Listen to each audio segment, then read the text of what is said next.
Hey everyone, it's Judy, the Body Confidence Coach, author of the Little Book of Body Confidence and creator of the Body Confidence Journey, the coaching program for women who want to stop chasing the perfect body and embrace the one that they are in.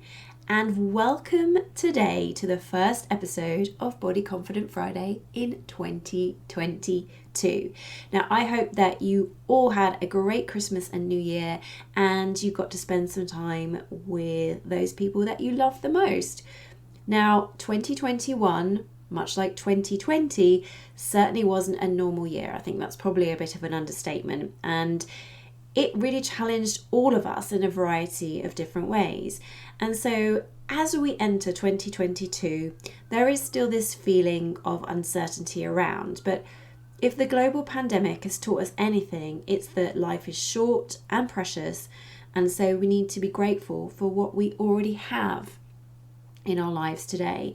So as you look ahead to 2022, my wish for you is that you approach whatever you want to achieve or experience with kindness and compassion for yourself. And rather than thinking that a new year must mean a new you, you embrace more of who you already are and know that that is good enough. So this is about more new year, same me than new year, new me. Now the new year, new you mantra is just another ploy to make you feel insecure, like you have to do and be more just to be enough. And think about all the companies that try to sell products and services off the back of the new year, new you idea. So think about the diet and the fitness industries particularly.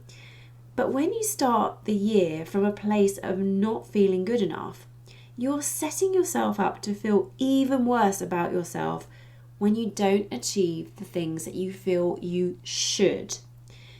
But what if your goal for 2022 was to be more of who you already are? To embrace the mantra of new year, same me.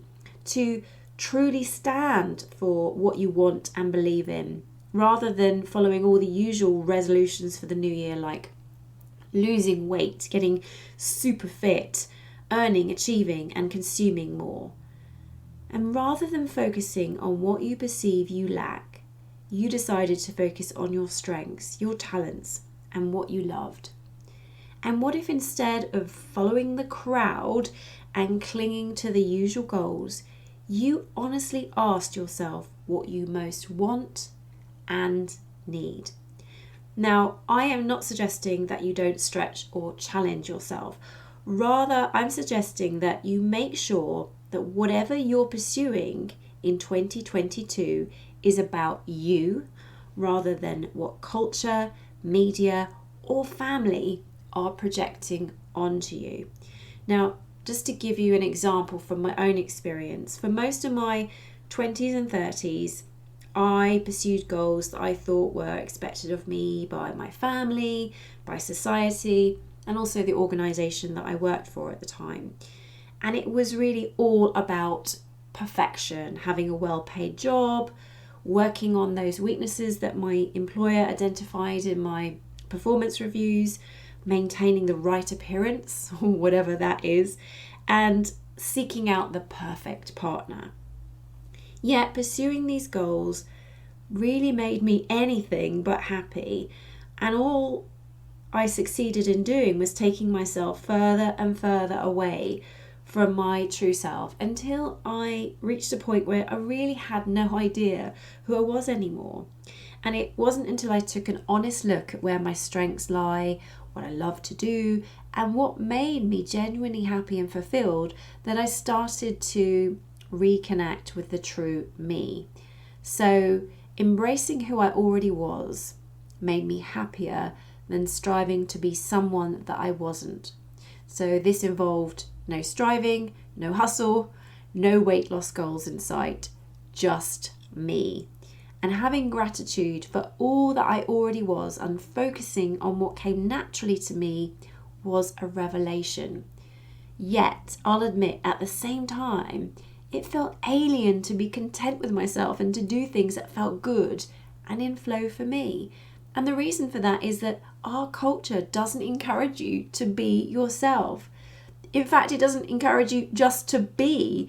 It demands that you work on your weaknesses and you fix your flaws in a world of do.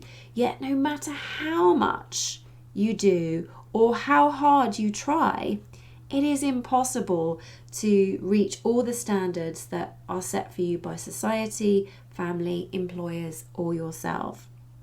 So this year, why not start by taking stock of all that you already are and what you most need and want? So try on the idea of New Year, same me. This is about what you at your very core need and want, not what you feel you should need or want.